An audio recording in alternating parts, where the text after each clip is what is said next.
mga kabusing! Welcome back to my vlog!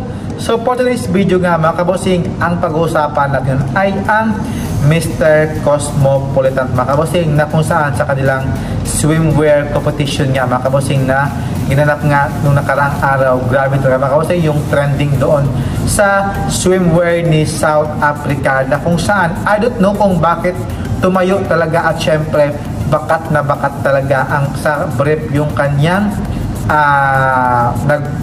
parang bumakat mga kabusing, parang tumayo talaga yung kanyang junjun nga mga kabusing, at dami doon talagang natuwa. I don't know kung same ba yun or may padding ba yung ginawa yun ni South Africa, kaya hindi mo naman talaga mga kabusing mapag-isip kung bakit ganun talaga kalaki yung hinaharap ni South Africa mga kabusing.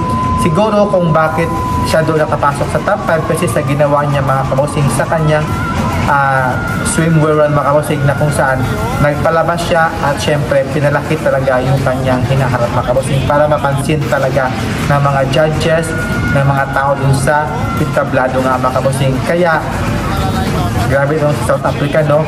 Yun talaga ang kanyang pambato mga kabusing, yung kanyang pangmalakihan talaga na hinaharap nga mga kabusing. Kaya nakapasok siya ito sa top 5. Kung bakit siya nilagay sa top 5 based naman sa kanyang performance at syempre yung kanyang tawag doon, yung parang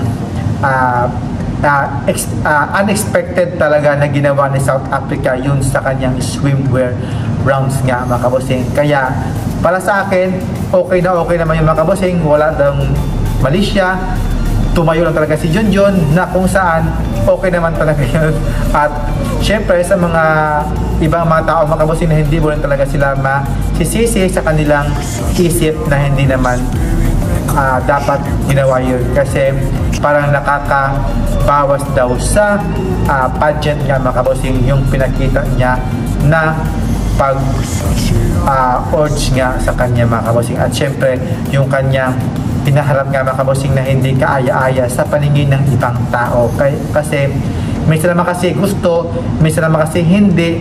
Kaya sa akin naman okay lang yung mga kabusing sa ginawa niya, wala doong masama kung tumayo naman talaga itong si Junjun niya mga kabusing. Kaya maraming salamat mga kabusing, and thank you for watching, and see you in my next vlog. Keep safe po, God bless, good night, and tapong kap. God bless, and see you in my next vlog. Bye bye.